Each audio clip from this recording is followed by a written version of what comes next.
Hello everyone, welcome to Cheri Voyage. Today we're going over our lesson 5 in the bridal masterclass how-to, and that is the polished bride. So let's go ahead and get started. So before you even get into this video, please make sure that you watch the overview prep. It is the very first video in the series. You can skip the other various bridal types of makeup, but definitely watch the very first one and then come back to this so that you can get an idea of how to kind of set up the makeup before you get into this makeup look. All right, so here we go. Lesson 5 in the bridal masterclass, and this is the polished bride. Now, a couple things to keep in mind when it comes to a polished bridal look is most likely, not always, but I have found in my 25-year career that there seems to be a theme when people think of a polished bride, specifically the bride herself, and that is more of a matte type finish. So this look is definitely not something dewy or something that's on the glam side. It's more reserved in nature. This is really about creating definition around the face and placing kind of more matte textures on the skin while really bringing out features. So I did already prep my face with my La Mer moisturizer, but I did it about an hour ago because I do not want any dewiness when it comes to this look, but I want to make sure that my skin is nice and hydrated so that I can add more of a matte look to the skin. If you do not do hydration and then add matte textures onto the skin, you'll look dehydrated. So make sure if a matte finish is what you're going for or a velvet skin texture is what you're going for, make sure you do a nice hydration. I usually definitely set up my hydrators, like my moisturizers, my serums, a full hour so that it has time to sink into the skin. All right. First product I'm going to use is my concealer, and then I'm going to add foundation, and then I'll go back over and add another layer of concealer just to make sure we've neutralized any discoloration. I'm going to start off here with the Dior Forever Skin Corrector. As I've mentioned before, less is more always. It's easier to add than to take away. So I'm going to go in right in the center of the face where we have most of our discoloration due to veins, sinuses, smile lines around the face, anywhere we kind of create expressions with our face, which is usually around the center, is where most discoloration is. So I'm going to go right in here and just do a couple of little dots.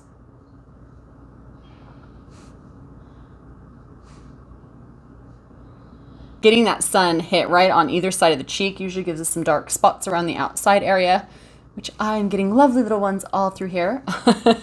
Little gifts of nature. So here I have my beauty blender.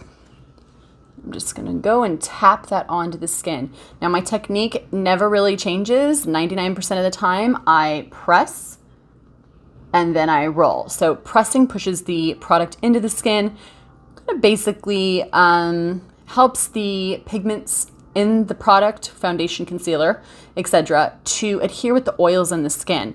Especially if you have any kind of moisturization underneath the skin like you've prepped with, it will help to kind of combine the two together so that you get a nice, even complexion. Make sure your beauty blender has a nice damp consistency. You don't want it to be too wet or too dry. Just make sure you rinse it under the water for about 3 seconds and then really squeeze the water out so that way you can feel just like a light hydration on the actual sponge as it hits the skin. Okay, so now that we've pressed it into the skin, you can go back and roll. And rolling is where you just roll it onto the skin. And it's just a technique where you're kind of just taking your wrist and doing this over and over again. And what that does is it helps to buff the makeup out because you're picking up a little bit of the makeup while you're kind of settling it into the skin. So it helps to give a softer, more even coverage and make sure that there's nothing just sitting too heavy on the top layer of the skin here. Once you feel like you have mastered the kind of motion of rolling your hand, then you can get going really fast and kind of creates a bouncing motion on the skin. So you press and you roll, and then eventually you'll just bounce really quickly all over the skin here.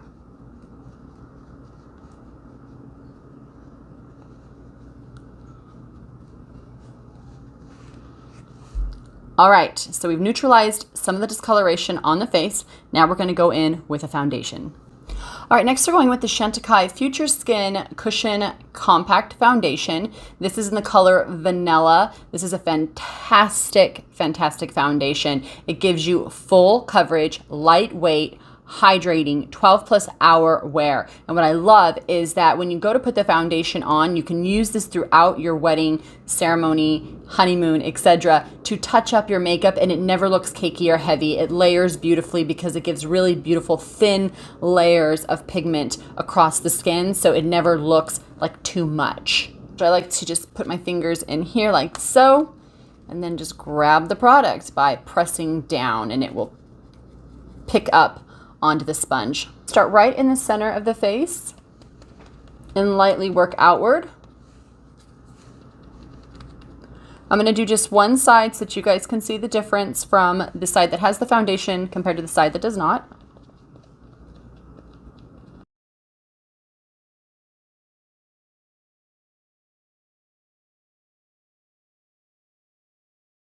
This is probably the easiest foundation to apply for your wedding day, or any day for that matter, or the Dior Air Flash, because it just is already so well formulated that you just put it down and it just looks seamless. The Dior Air Flash is similar in that way because you just put it on the brush and buff it on and it just looks flawless.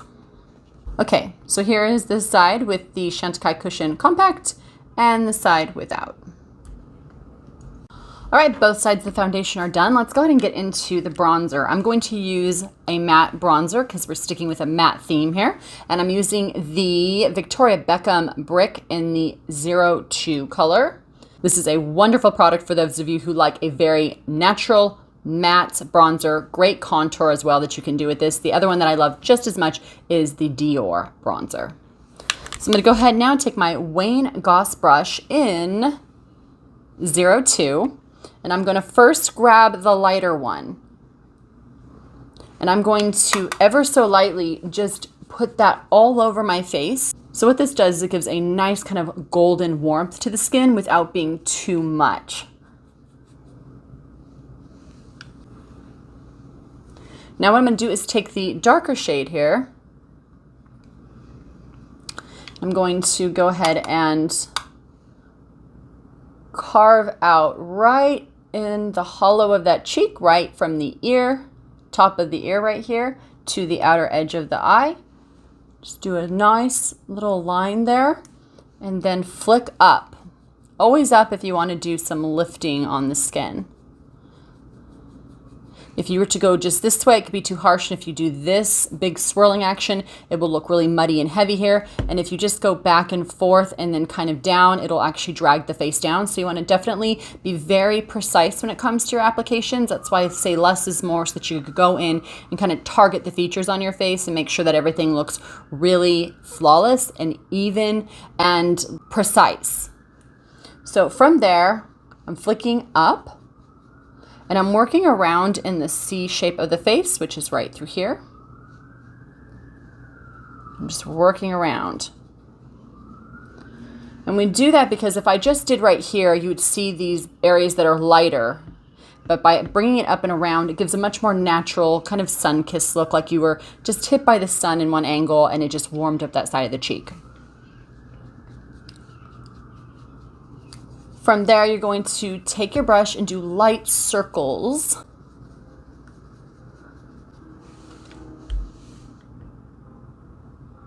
All right, I'm going to take a little bit of both of these colors here and just go down ever so lightly the bridge of the nose. I'm barely touching my nose. It's a very light application. I go down the nose and then I go on the sides. A little under the lip so that this lip looks fuller. Remember that dark colors recede, so by doing a darker color here, it's going to pull that shape back into space and make anything that's lighter pop forward. So make sure you go under that lip. And then you can go under this jawline right here with whatever's left over. As you can see, I did not dip my brush in again because I don't want to have this dark streak right here. I want to lightly build up color. If I need more, great, I can go back in and add a little bit, but usually this is enough, especially on your bridal day. If you're wearing white, you just want enough to just kind of give a nice natural sculpting effect. Next, I'm going in with the Hourglass Varnish Blush Stick in the color Devoted. These are so, so good. So, so good. Absolutely love these. I'm buying them all. I bought 2 and I love them and I can't wait to get the rest. All right, so these are really beautiful because they leave a matte finish, but they're not overly drying. So you get kind of a creamy matte texture on the skin. So what you want to do is you have bronzer here and you want to go right on top of that bronzer, but not by the occipital bone or the brow bone right here. You want to keep it just a bit above that bronzer, just like so. I'm not going past the outer corner of the eye because we want to really keep everything out here so that everything looks sculpted and like a true flush. Now the blush I'm going to blend out and up, but then I'll carry it down just a little bit around the apple of the cheek just so that it flows and definitely creates a harmony with the makeup, so that way we don't have just pink out here, because when we go for a nice walk or we get excited or we blush, we have a little bit of flush that happens right here. Not a ton, but just a little bit kind of carries into the whole side of the cheek. I'm going to go in now and I'm going to grab my beauty blender and I'm going to tap this on, lightly bouncing it upward. Very little tiny bounce motions. Kind of lightly flicking it up so that there's a little lifting that's happening and I'm not just having one stripe here. I will take very, very lightly just a couple of little dots and bring it a little towards the front of the cheek here, but nothing too much. As you can see, there's a bit of a rose tone compared to this side. You just want to be a pop flush across the upper cheek there. All right, from here, we're going to use a powder that is the best powder for your wedding day because it's ultra convenient and you can throw it in your go bag for the big day. Now, what I'm going to be using is the Chantecaille HD Perfecting Loose Powder in the color Candlelit. And you just open it up, push this down, tip it upside down, and apply. It's that easy. And what this is going to do is create a really, truly matte texture now on top of the skin so that we have a really subtle finish. I'm going to start at the jaw and I'm going to lightly powder up. Now, if you have pores or texture, you do not want to move up this way. You want to move down and out at an angle. So you'll move down and then you can go in and use a light circular touch and buff it so that you're kind of basically pushing those powders around so that you're not just having them sit into a pore. You want to buff that pore area out. You want to take whatever's left over on the brush and just lightly go underneath the eye. And just work around the face in circular motion. So what do we think? This is the complexion so far. So as you noticed, I already did my brows in the beginning and I also put on my mascara, and I should mention so that you guys know what I did. I did do a Tarte brow pencil with the Chantecaille brow gel to soften and kind of give some shape. And then I used the Shiseido eyelash curler with my Dior Overcurl mascara. So that way I can get a long curled lengthening eyelash look. So let's go ahead now and focus on the eyes, which to me is probably the second most important thing besides your complexion, is making sure that your eyes really stand out for your big day. So for the eyes, I'm going to focus on matte textures just like I did with the skin, but I'm going to add a tiny little bit of shimmer just around the inner corner of the eye and around the middle, just so that there's a touch of luminosity so that it doesn't look too dry. So what I chose is the Luxury Palette by Charlotte Tilbury. This is the Copper Charge palette. This is a fantastic palette for every single skin tone. It just looks good on everybody because it has those beautiful gold, kind of warm russet brown peach earth tones, and I'm going to use the eyeliner that came with it. This is a dual-ended eyeliner pencil. One side has a matte kind of, I'd say, burnt umber type of brown color with a touch, I mean the littlest touch of kind of a redwood color, and then the copper is on the other side. So what I'm going to do first is I'm going to take this color right here, kind of a matte peachy brown color. Add a little bit on my brush here. And I'm going to focus on the lower half and the outer half of the eye for this makeup look. So I'm going to take that brush and just place it in that socket. And if you have concerns with aging lids, all you're going to do is you can lift the lid if you want, or just look straight ahead and place it. It may seem strange to put eyeshadow on skin that is, you know, hanging over or is flat or is hooded, but trust me, just place it wherever your lid is at. Just place it right where that brow bone is, right where that pocket is, and just place it. From there, going to tap that on. And then I'm going to blend that. And I'm not going even to the center of the eye here. I really want to focus on the outer edge of the eye. I'm going to go in and lightly, whatever's left on my brush, bring it just very lightly into that area. And once again, if you have a flat lid, an aging lid, a mono lid, you're just going to keep your eye straight open and create the illusion of a lid by placing it right on that brow bone area, and just work back and forth in a windshield type motion with your wrist. Just make sure the darker color is on the outside and then lightly work on the inside. So it goes basically dark, medium, light, moving in this direction. So I'm going to go in and add just a little bit more depth in this outer corner here.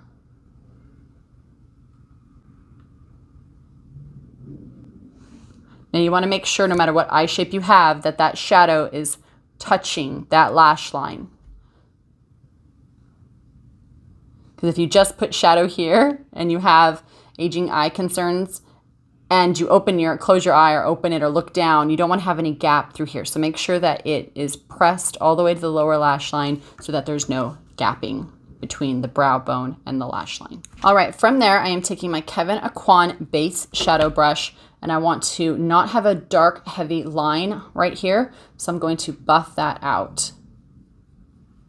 I want everything very subtle here. All right, from there, I'm going to take my finger, keep it really simple, and grab the next shade, which is in the same kind of color range. It's that kind of orangey, rusty, brown peach color. And I am going to tap that right in the center of the lid and carry it into the inner corner of the eye using tapping, kind of gliding motion across the lid here. From there, I'm going to take this color here. It's kind of like a peach and heading more towards the gold family. Grab a little bit on my finger. It's going to go right lightly in the inner corner of that eye, very, very lightly. Most importantly, I'm going to take that color and I'm going to pop it right in the center of the lid here. If you want to have more of a vibrant look, which remember, this is more of a polished look, so it's not about being super vibrant, but if you want a more vibrant look, all you have to do is dampen your finger and then press this color on, and it will really kick up the eyeshadow look because it will become very bright. All right, from there, for the brow bone, we're not going to add any shimmer because once again, we don't want to have a glamorous kind of glowy goddess type of look. It's supposed to be matte. I'm going to go back with my bronzer and grab the lighter shade with my Kevyn Aucoin shadow base brush and add this to the brow bone because it is a skin tone color. So it's light enough to pop up the brow bone, but not be over the top. So just a little bit of that lighter color. And I'm going to work around the edge of the eye, under the brow bone, inner corner kind of by the eye, move all the way around and out. All right, so let's bring a little definition to the eyes. I'm going to use the liner that goes with the shadow, and it is called Copper Charge. Love these eyeliners, they're so good. So as you can see, it's kind of a brown with a tiny bit of red in it, so it looks gorgeous and pulling out blues and greens and even like warm brown colors. It just really pulls out those colors gorgeously. So I'm going to go underneath this eye area here on the inner rim and focus on the outer corner. Okay, and it can be messy, just don't go all over the place. Try to stick as close as you can to the waterline and the lash line. And then you can just even just take your finger and lightly blend. From there, I'm going to take the other side here, which is a beautiful copper color. I'm going to go right on top of where the last little nick left off here. So I'm not going over this outer edge. I'm just meeting that dark brown color and wrapping it around the eye. So the dark brownish red color is really going to stay 25% of the outer corner, and then the rest of the color will be in this copper color around the under eye area. I'm going to take that dark brown and go underneath the lash line and the waterline here, and that will make the lashes look longer. It will also give you more definition. And it's a nice way to wear eyeliner without having to go on top and create kind of a heavy line. You can just go underneath and get the definition you want. Now, for those of you that feel like that would be a little bit too hard to do, feel free to skip it. You could just do the next step that I'll show you here in 1 second.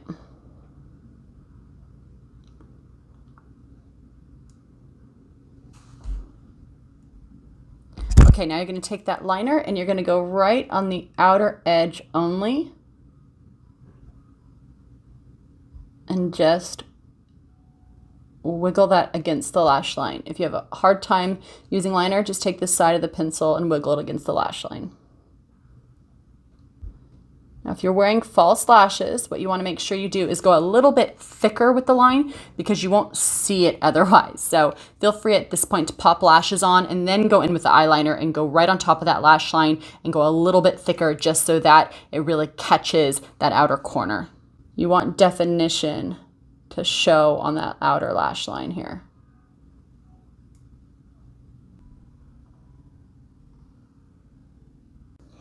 All right, lastly, let's go ahead and get into lips. I have the MAC Boldly Bare Lip Liner. This is a cult classic. Everybody has loved this lip liner for a very long time. So I'm just going in and lightly tracing the edge of my lip. I'm not going above or below. I'm going just a very little bit on top of my natural lip line. And I'll just feather those corners here.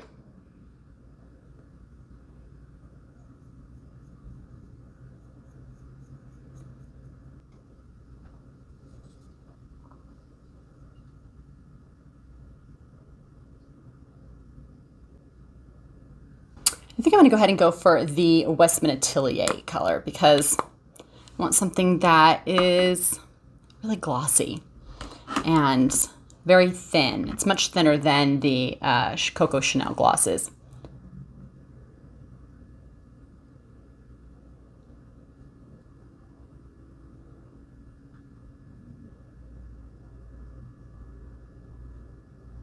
All right, so we are done. It's a very natural look. It's meant to be focused on the eyes and the skin, a very light lip. Now, if you feel like you want a little bit more color, feel free to go with a color here that is a bit brighter, or go ahead and add more blush so that it can pull up the lip color a bit.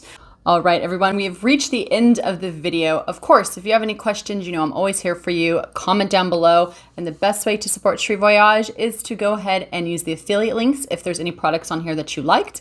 And hit that subscribe button, leave me a comment, and hit that thumbs up. All right, everyone, I will see you in the next lesson. It's lesson 6, which is the Goddess Bride. See you guys then. Take care of yourselves. Take care of each other. Bye.